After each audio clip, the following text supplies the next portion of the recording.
Hola a todos y bienvenidos a una nueva historia de Historias de Oficina. Soy tu anfitrión y hoy te voy a contar una historia que demuestra que cuando tienes la verdad de tu lado, no hay jefe corrupto que pueda destruirte.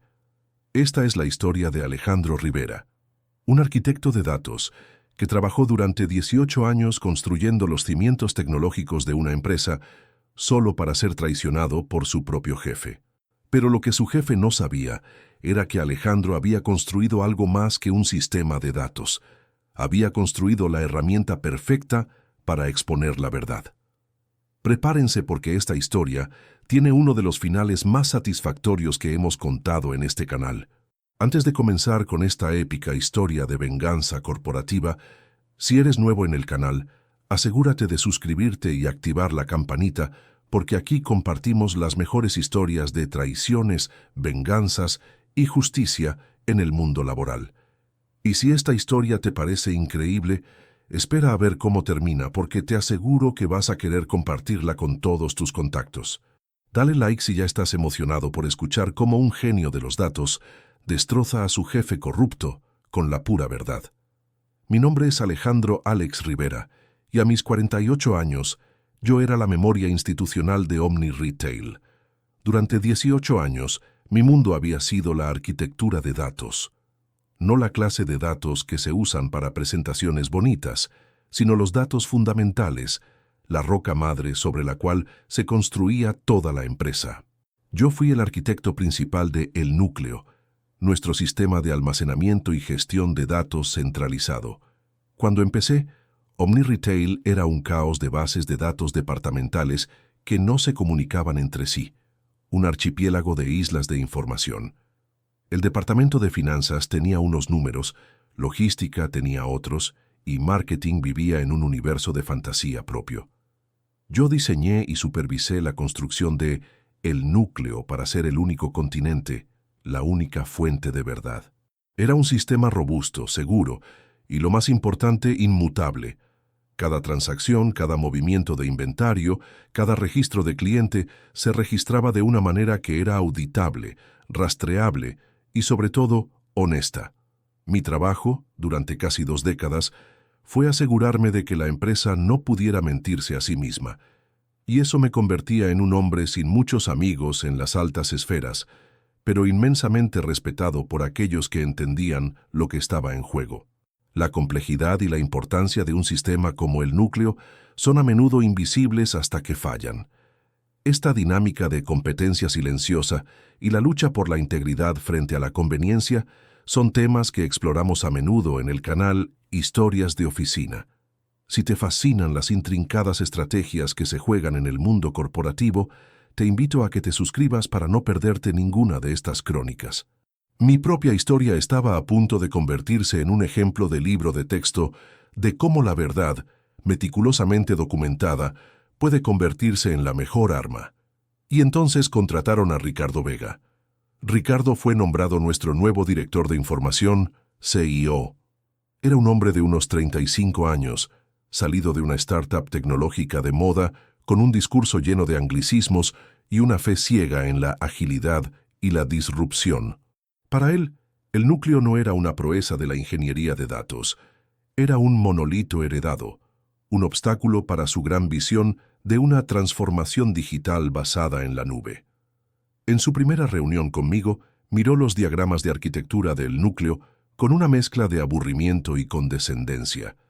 «Alex, esto es impresionante, un verdadero dinosaurio digital», dijo, con una sonrisa que no llegaba a sus ojos. Pero el futuro no está en fortalezas, está en plataformas abiertas, en la monetización de datos a través de APIs y sinergias con socios externos. Lo que más me molestaba de Ricardo no era solo su arrogancia, sino su completa ignorancia sobre los riesgos que conllevaban sus innovaciones. Durante sus primeras semanas, comenzó a tomar decisiones unilaterales sin consultar a nadie del equipo técnico que realmente entendía los sistemas. Cambió protocolos de seguridad que habían sido establecidos después de años de experiencia. Eliminó redundancias que él consideraba ineficientes, pero que eran críticas para la estabilidad del sistema. Y lo peor de todo, comenzó a prometer fechas de entrega imposibles a la alta dirección. Era como ver a alguien desmantelar cuidadosamente un reloj suizo con un martillo, convencido de que podía mejorarlo. Cada día que pasaba, yo veía cómo se acumulaban los riesgos, como nubes de tormenta en el horizonte.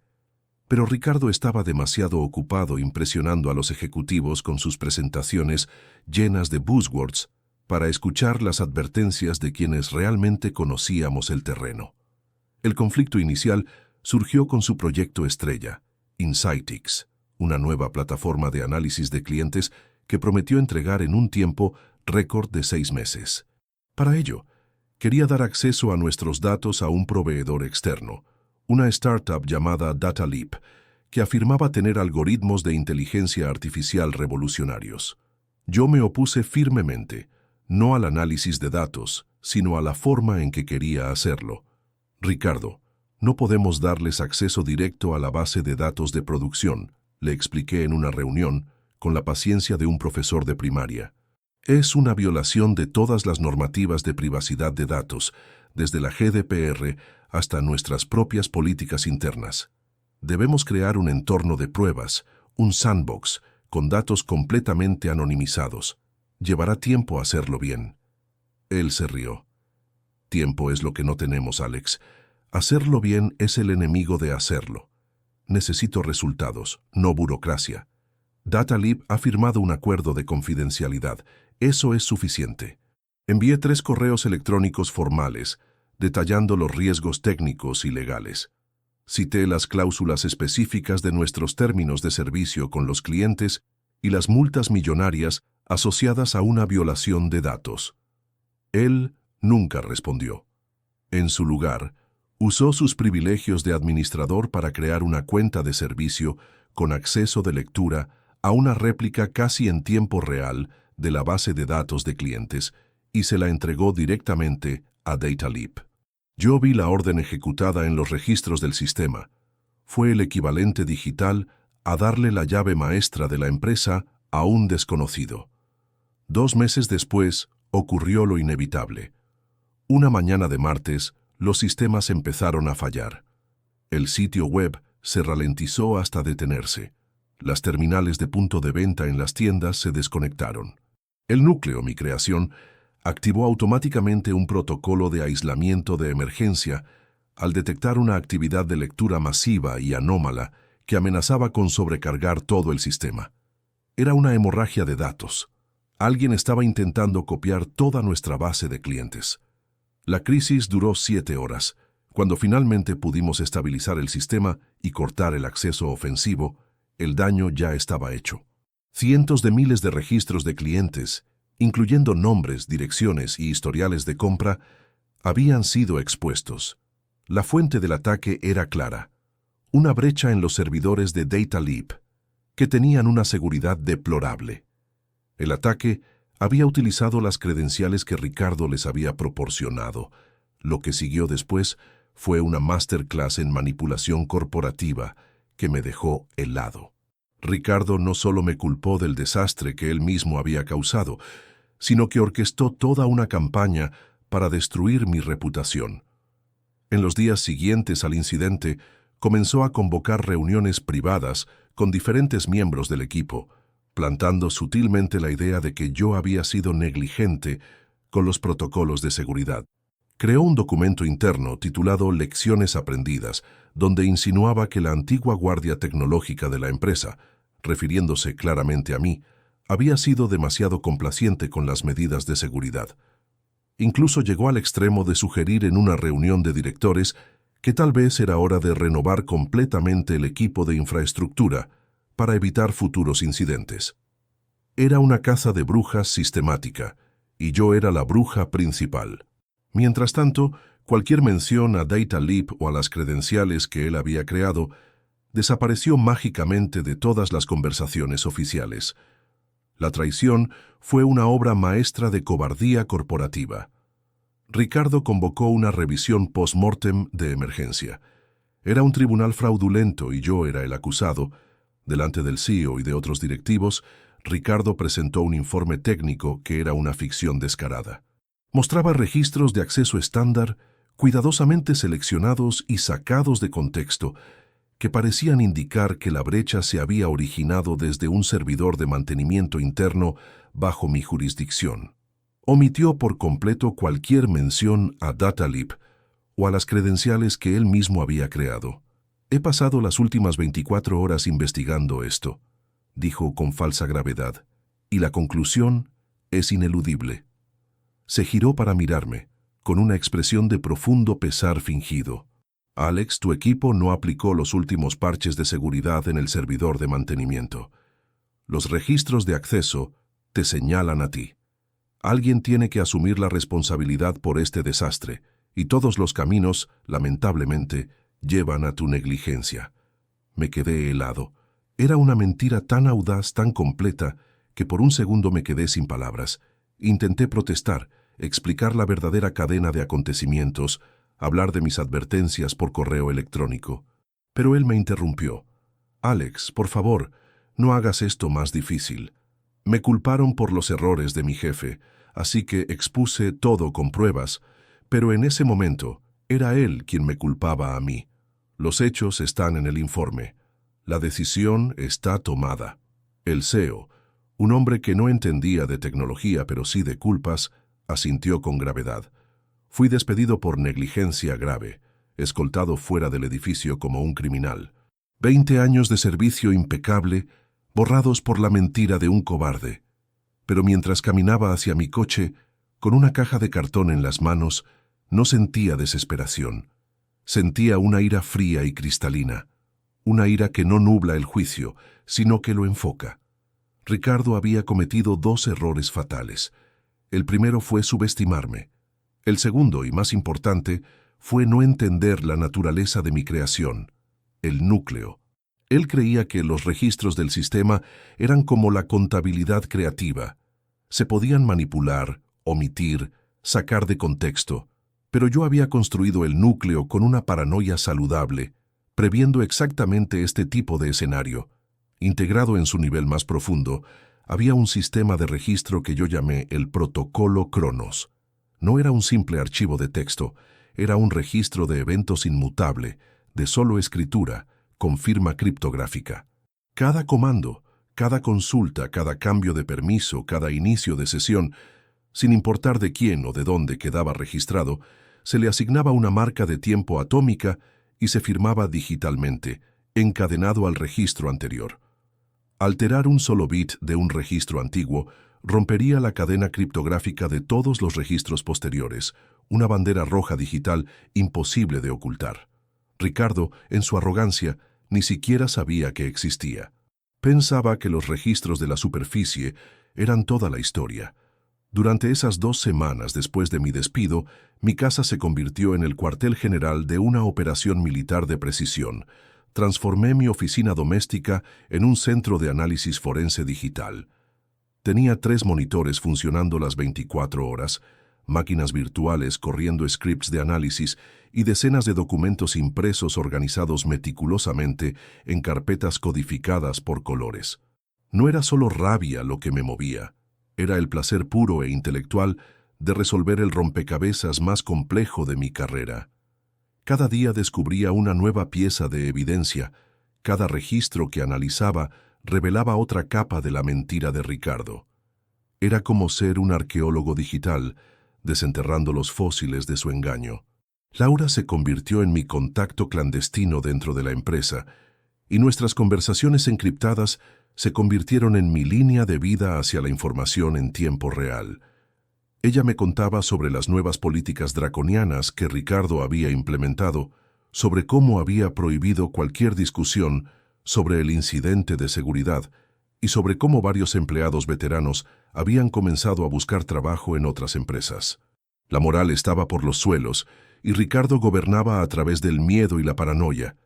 Mi bomba de tiempo era la verdad absoluta, grabada en piedra digital, y yo tenía las llaves. Antes de irme, como parte de mi procedimiento personal de copia de seguridad, había hecho una copia de seguridad encriptada de los metadatos y registros del último año, algo que hacía trimestralmente. Tenía todo lo que necesitaba. Mi plan se formó durante el largo viaje a casa. No podía simplemente enviar un correo electrónico al CEO. Sería mi palabra contra la de un CEO. Necesitaba un escenario, un árbitro imparcial cuya conclusión fuera irrefutable. Y conocía el escenario perfecto: la auditoría anual de cumplimiento y seguridad, programada para dentro de 2 meses. Era el juicio final para cualquier empresa que cotizara en bolsa.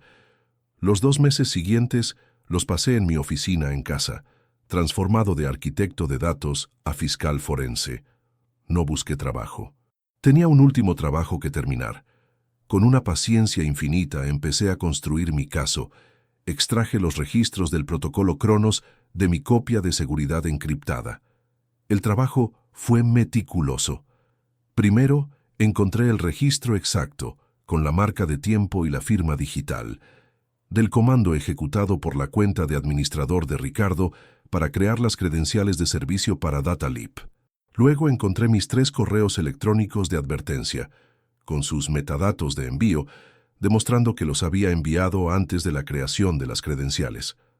Después, extraje los registros de acceso que mostraban las IPs de los servidores de DataLeap, conectándose a nuestra base de datos y comenzando la extracción masiva de datos. La hemorragia estaba allí, registrada en detalle aterrador. El pico de actividad era inconfundible, pero la prueba más condenatoria vino después. En los registros del protocolo Cronos encontré las acciones de Ricardo después de que la brecha fuera contenida. Vi sus intentos de borrar los registros de acceso estándar del servidor. Vi las consultas que ejecutó para tratar de encontrar pruebas que me incriminaran. Vi cómo construyó su narrativa falsa, paso a paso. Estaba viendo los planos de su mentira. Él no estaba solo cubriendo su error, estaba fabricando activamente pruebas para destruir mi carrera. Mi aliada en este proceso fue Laura, una analista de riesgo y cumplimiento que había trabajado conmigo durante años. Era una mujer inteligente y rigurosa que estaba horrorizada por mi despido. Hablábamos con cautela, usando aplicaciones de mensajería segura. Ella era mis ojos y oídos. «Ricardo está en modo de paranoia total, Alex», me escribió una semana antes de la auditoría. «Ha ordenado a todo el equipo de TI que solo muestre a los auditores los documentos que él apruebe personalmente. Está construyendo un paquete de auditoría completamente saneado». Era exactamente lo que esperaba. La víspera del inicio de la auditoría, puse la última pieza del plan en marcha. Envié un correo electrónico anónimo, a través de un servicio seguro, a la socia directora de la firma de auditoría, una mujer llamada Elena Moreno, a la que yo respetaba por su reputación implacable. El correo era breve y preciso. «Para la auditoría de Omni Retail, soliciten acceso directo y sin filtrar a los registros del protocolo Cronos del sistema El Núcleo, específicamente los correspondientes al periodo del 15 al 20 de agosto. Comparen esos registros inmutables con el informe oficial de incidentes presentado por el CEO Ricardo Vega sobre la brecha de seguridad. La verdad no está en el informe, está en la cadena criptográfica. No di mi nombre, no hice acusaciones. Simplemente les di un mapa del tesoro. El día de la reunión clave de la auditoría, una semana después, yo estaba en la cafetería de enfrente del edificio de Omni Retail, con un portátil y un café. Laura me enviaba actualizaciones en tiempo real. La reunión comenzó con Ricardo presentando sus diapositivas, lleno de confianza. Todo iba bien hasta que la señora Moreno, con una expresión neutra, hizo su jugada. «Gracias, señor Vega», dijo, según el texto de Laura. «Ahora, como parte de nuestros procedimientos estándar de auditoría de seguridad, nos gustaría revisar los registros completos y sin procesar del sistema de registro interno llamado Protocolo Cronos». Laura me describió el silencio que se apoderó de la sala. Ricardo palideció visiblemente. «Ese es un sistema de diagnóstico de bajo nivel», intentó desviar. «No es relevante. El informe oficial del incidente, que ya tienen, contiene todos los datos pertinentes». «Entiendo», respondió la señora Moreno con una calma gélida. «Pero nuestro mandato nos exige verificar los datos brutos. Si no pueden proporcionárnoslos, tendré que marcar esta auditoría como obstruida, con todas las consecuencias que eso conlleva para la SEC». Era jaque mate. El CEO, sintiendo el desastre, Ordenó al equipo de TI que proporcionara el acceso. Los auditores conectaron sus propios portátiles forenses directamente a la consola del servidor. No necesitaron mi copia de seguridad. La verdad estaba allí mismo, en el sistema, esperando ser leída. El caos que siguió fue, según Laura, un espectáculo inolvidable. En la pantalla grande de la sala de juntas, los auditores mostraron la cadena de eventos real, extraída directamente de los registros inmutables. Mostraron el comando de Ricardo, mostraron el acceso de Data Leap, mostraron la hemorragia de datos.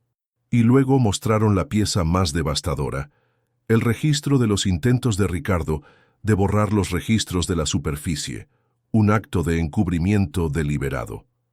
El informe de Ricardo no solo se demostró que era falso, se demostró que era una fabricación fraudulenta. La narrativa de Ricardo se disolvió en el aire, reemplazada por la dura y fría luz de los datos. Fue acusado no solo de incompetencia, sino de engañar deliberadamente al Consejo de Administración y a los auditores. Ricardo fue despedido antes de que los auditores abandonaran el edificio. Pero su calvario no terminó ahí. El Consejo de Administración, para salvarse, anunció que presentaría cargos criminales contra él por fraude y destrucción de pruebas. Su carrera no había terminado, se había incinerado. La victoria, sin embargo, tenía que ser mía, no solo de la justicia abstracta. Al día siguiente, el CEO me llamó. Su voz era una mezcla de pánico y súplica. «Alex, hemos cometido el peor error en la historia de esta empresa. Fui un necio al no escucharte. Te necesitamos. Puedes poner tus condiciones, las que sean». Sonreí mientras escuchaba su desesperación. «Gracias por la oferta», dije con calma. «Pero ya he aceptado otro puesto. Resulta que su principal competidor, Quantum Leap Retail, valora mucho la integridad de los datos. Voy a ser su nuevo vicepresidente de Seguridad e Infraestructura. El salario es un 50% más alto, por cierto». Hice una pausa. Y Laura del Departamento de Cumplimiento también ha aceptado una oferta para dirigir mi nuevo equipo de gobernanza de datos. Parece que el talento tiende a seguir a la integridad. Hoy estoy sentado en mi nueva oficina. Es espaciosa, con una vista que abarca toda la ciudad. A mi lado un equipo de ingenieros brillantes, algunos de los cuales me siguieron desde Omni Retail. Diseñan la próxima generación de sistemas de datos. Pienso en Ricardo y en su fe en las narrativas. Él creía que la verdad era algo que se podía moldear, empaquetar y vender, pero yo siempre supe que la verdad técnica y verificable, no es arcilla, es diamante.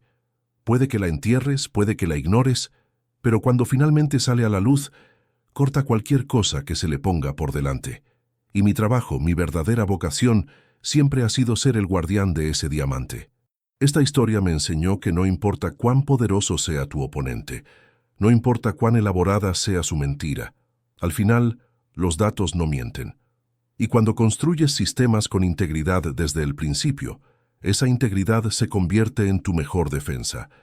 Ricardo aprendió por las malas que no puedes pelear contra la matemática, no puedes sobornar a la criptografía y definitivamente no puedes ganarle a alguien que ha convertido la verdad en una ciencia exacta.